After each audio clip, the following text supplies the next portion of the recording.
Hi, we're at the Wire office. My name is Anoo and we're with Siddharth Vardarajan, who's the founding editor of the Wire. We're here to discuss the portfolios that were announced for the new Council of Ministers that takes charge under the second term of the Modi government. 58 people have been given portfolios, 24 of whom have got a cabinet rank, 24 of whom will be Minister of State and 9 of whom will have independent charge. So Siddharth, who are some of the biggest names and the biggest kind of portfolios that are jumping out at you from this list? Yeah. Well, I mean, since the names were kind of known yesterday, but the portfolios are what was had triggered enormous interest. And I think if we start at the top with the big the CCS, Cabinet Committee on Security members, right? So Home Ministry, Finance Ministry, Defense Ministry, right, and External Affairs.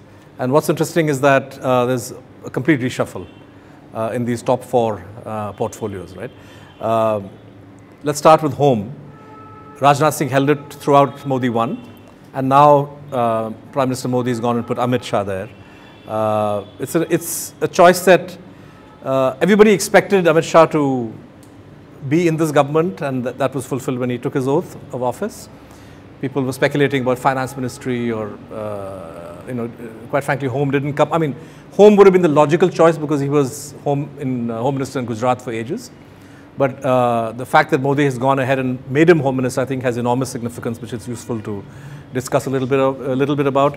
Moving Rajnath to Defense, Defense has become one of those ministries where the government has, surprising. If you look at the 5 years of Modi 1, they've always struggled with having somebody who has a natural feel for defense as a subject. Right? So you had Mr. Jaitley doubling up. You had Parikar for some time, but he wanted to rush back to Goa. Then Nirmala Sitharaman was parked there. Some say she was a good defense minister, but my sense is that her style was also cramped quite a bit by interference from the PMO, from the finance minister, Mr. Jaitley, whom she depended on a lot. So she has now moved to finance, and Rajnath has taken Home. Her shift to finance has surprised pretty much everybody. Finance and Corporate Affairs. That's right, Finance Corporate Affairs. She was earlier doing the MOD beat. Before that, she was Commerce and Industry. And, for her, this is obviously a parallel shift. The markets, I think, reacted negatively. They were all very keen to have Piyush Goyal. But I think for a number of reasons, Modi seems to have not given this portfolio to Piyush Goyal. I think Arun Jaitley's had somewhat of a say in this matter, and the fact is that in his resignation letter he spoke about being available to offer advice. So I think Jaitley will continue to be a player of sorts, and I think it's his equation with Nirmala Sitharaman that probably got her the job rather than Piyush Goyal getting it. And then you have External Affairs. Mr. Jaishankar pulled a rabbit out of the hat yesterday when he brought Jaishankar in. Jaishankar worked very closely with Modi on the diplomatic front for pretty much 4 years, 3.5 years. And clearly Modi depends a lot on him, but this dependence would be to such an extent that he would bring a non-party guy in as External Affairs Minister, probably causing a lot of heartburn among senior people. Says something about his style of doing business. It also says a lot about the lack of talent on the party's own bench. Right? So the fact that you don't have, while we say, yes, seems to be an inspired choice, right? And you say, okay, fine, if not him, then who could Mr. Modi have picked from among his people? I mean, they lost M. Akbar, who was also in junior position. M. Akbar would not have been of that seniority or that level of trust to have got that position. And Sushma Swaraj, of course, not available anymore. But I mean, how much of a big deal is it to have Jaishankar? Because Sushma Swaraj, I mean, one could say her ministry and her kind of administration was also cramped very much, where she did kind of, and she, she wasn't often the international face. Modi really has been the international face. So is Jaishankar... So now you have a situation where, when he was Foreign Secretary, right, he worked directly with the Prime Minister on every single foreign policy issue. Now, it used to be the case in the ministry that Foreign Secretary was one among 3 or 4 secretaries, and that the secretaries were all empowered. The Foreign Secretary was not senior to them in that sense, right? But he effectively ran the ministry, leaving Sushma Swaraj to handle effectively consular issues, right? Visas, Indians in trouble around the world. So there is that relationship that Jaishankar's had with Modi. which is going to carry on now, of course, in his position as minister. So I expect the PMO will continue, Mr. Modi will continue to direct and lead. And it will be interesting to see the relationship now between NSA Ajit Doval, who ranks less in the protocol, to Jaishankar, who's the full cabinet minister. NSAs traditionally are MOS rank. So in the order of precedence, Jaishankar is one notch above Doval, but Doval is part of the PMO and has a special relationship with Modi. So these are interesting things that bureaucratic watchers are going to try to understand. But that's as far as the top 4 jobs are concerned. You know, so you have the CCS would be Modi, Rajnath, Nirmala Sitharaman in finance, Jaishankar in external affairs, and you know, so this is and of course Amit Shah in home, and it's the role of Shah in the home ministry. That's really important. That has, you know, that's important. I think we need to understand the factors behind Shah's selection, and also perhaps try to understand, based on his track record, what kind of a home minister he would be. I think that this is something which, when I've been looking at my Twitter timeline and comments at the Wire, this is something that's exciting a lot of comment. People want to know, okay, fine, Amit Shah is home minister, what's he going to do? And this is the a kind of million-dollar question that we should, you know, perhaps spend some time on. Okay. And I mean, I think people are already talking a lot about this, and there's going to be, you know, lots to see in the weeks to come in terms of, you know, Amit Shah's own criminal record, and then, you know, to put this person in charge of essentially law enforcement for the country. Right. I mean, you know, in terms of defense, it's become a largely, over the last at least few months, we're seeing that it's, as much as it's supposed to be kind of independent and separate from the functioning of the government, it's become a political project. So, I mean, is our relationships very close? You know, because even with Jaishankar, you're seeing executives supposed to be separate from the government, separate from the ruling party. But, you know, if we're able to see these kind of crossovers, are the lines being blurred in ways that are troubling? Or is this fine because it's kind of become the norm over the last few years? Well, it's clear. I think that's a great question, because I think if you look at Jaishankar's shift and the whole style, you know, from the bureaucracy to Tatas to, right, so let's not leave that element out, right? So he goes from bureaucracy to Tatas, the cooling off period is waived for him, normally never done, and then he moves seamlessly into government. Yeah. You see some of this happening in America, right? The American presidential system, people move seamlessly from academia to bureaucracy to the corporate sector to government, and, you know, it's a kind of constant, you know, rotating chairs there. Here, this is something new, and obviously reflects a highly centralized system that Modi has put in place. And I think in this term, you will perhaps see even more of that. You know, so Jaishankar will be the implementer of the Modi vision, quote unquote, on the foreign policy front. I think Rajnath Singh, he's senior in the hierarchy. If you notice in the list of ministers, he's right there at the top, because, you know, he's been party president, and in terms of the order of precedence, you know, this has been clarified in the past that he was second to Modi.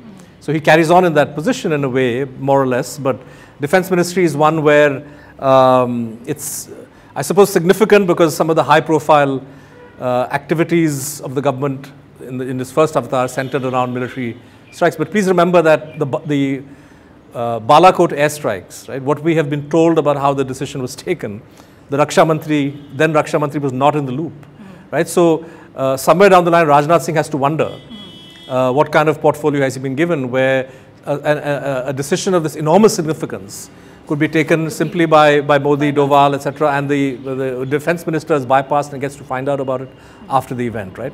So this is something which is obviously going to trouble him, because in the home ministry terrain or domain is much wider, and that brings us to Shah, right? So Shah is technically, there's no criminal record in the technical sense, because he was never convicted of anything. He was discharged in the Sohrabuddin Kausar Prajapati case.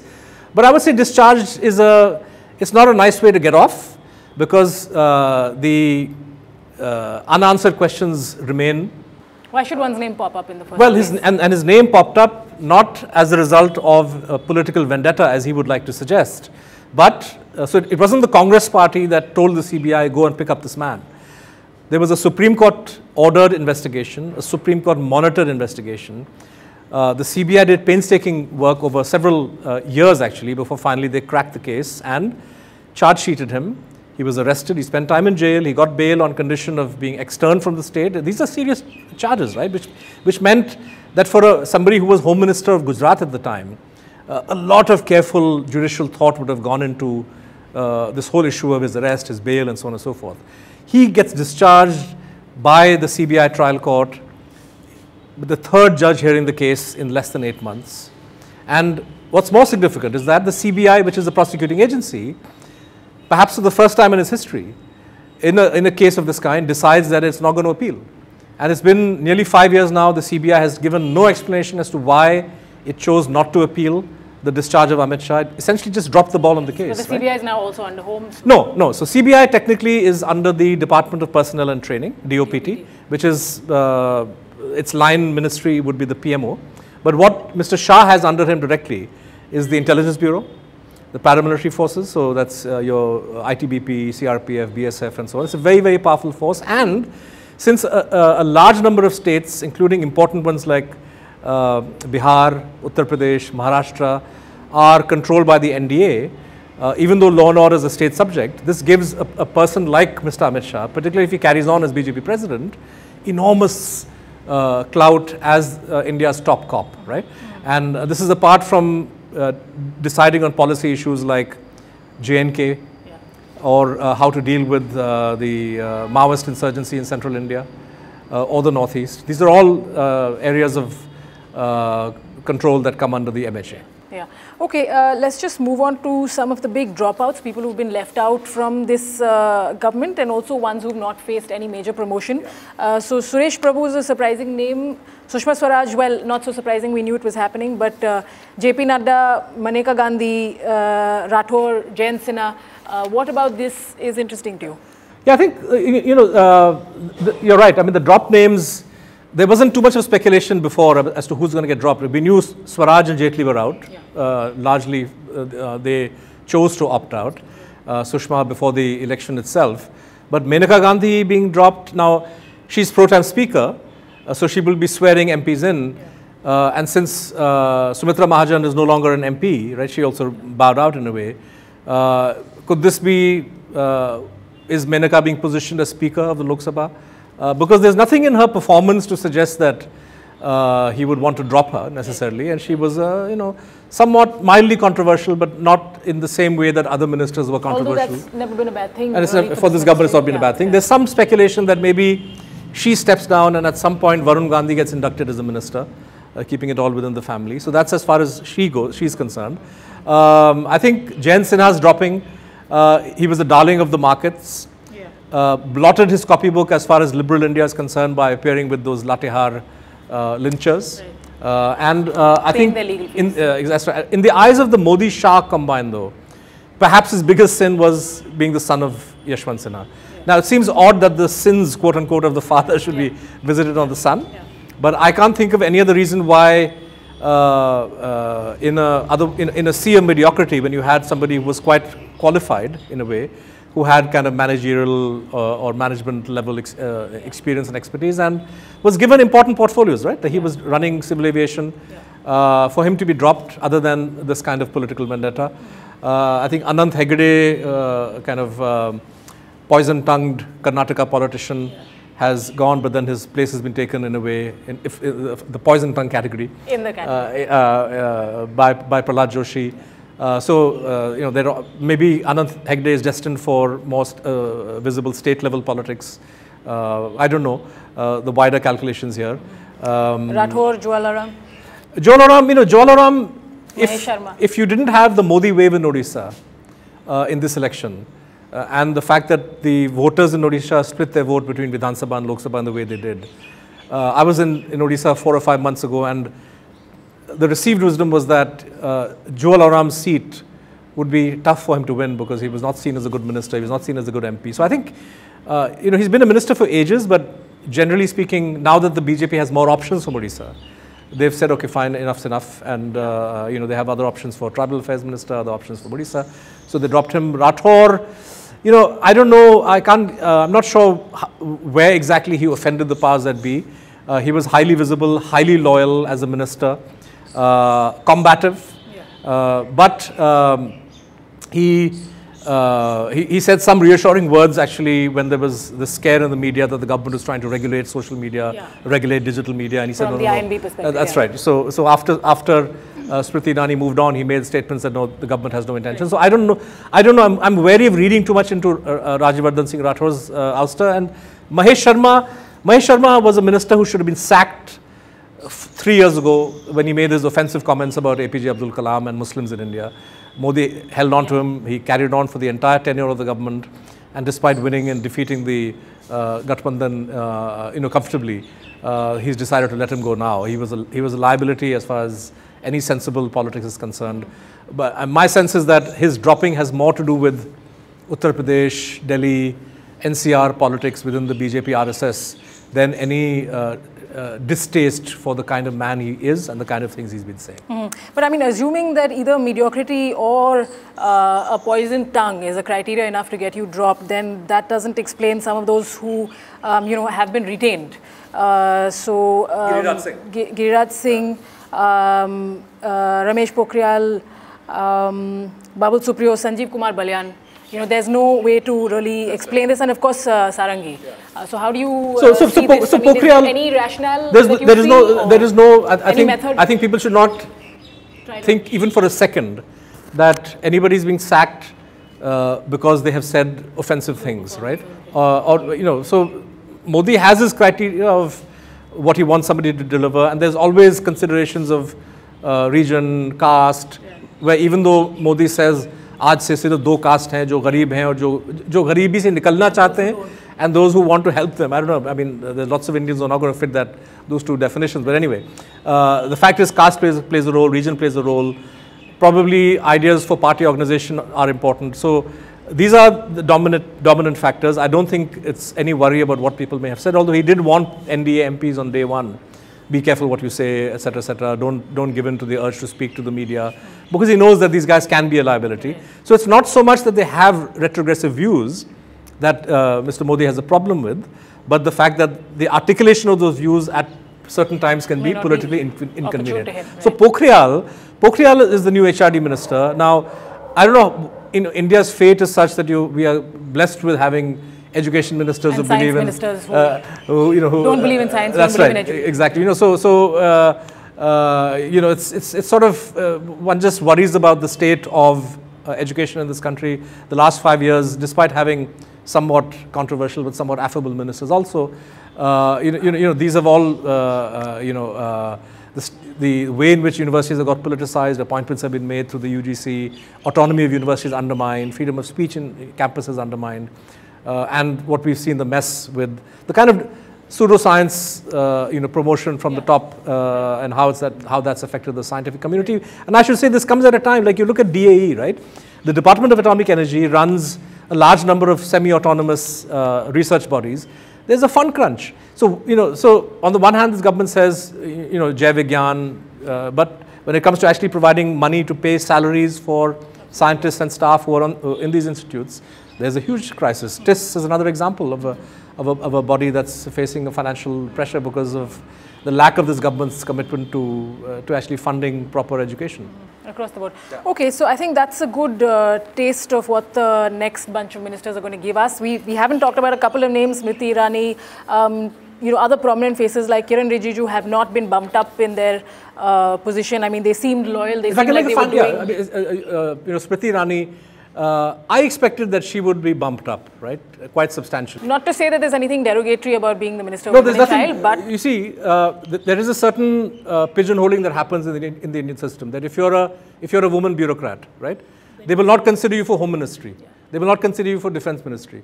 You will be sent to so-called soft women and child, right? So this pattern is repeated even in politics, right? And so I would have imagined that they would have, as giant killer that she proved to be, that they would move her up the food chain somewhat, but that hasn't happened. Hrd Puri has been rewarded. He's got civil aviation. Yeah. I don't know if that's a stopgap measure, because many people are doubling up with 2 or 3 portfolios. So I expect in future reshuffles. VK Singh hasn't moved VK Singh hasn't moved up because he again is, I think Jaishankar will need these ministers, will need MOSs to run around, because he will be hands-on with the Prime Minister as far as external affairs policy is concerned. Okay, so with that, let's just wrap up for today. Thanks for joining us. Thank you. To receive instant updates on all videos from The Wire, click the subscribe button and hit the bell icon.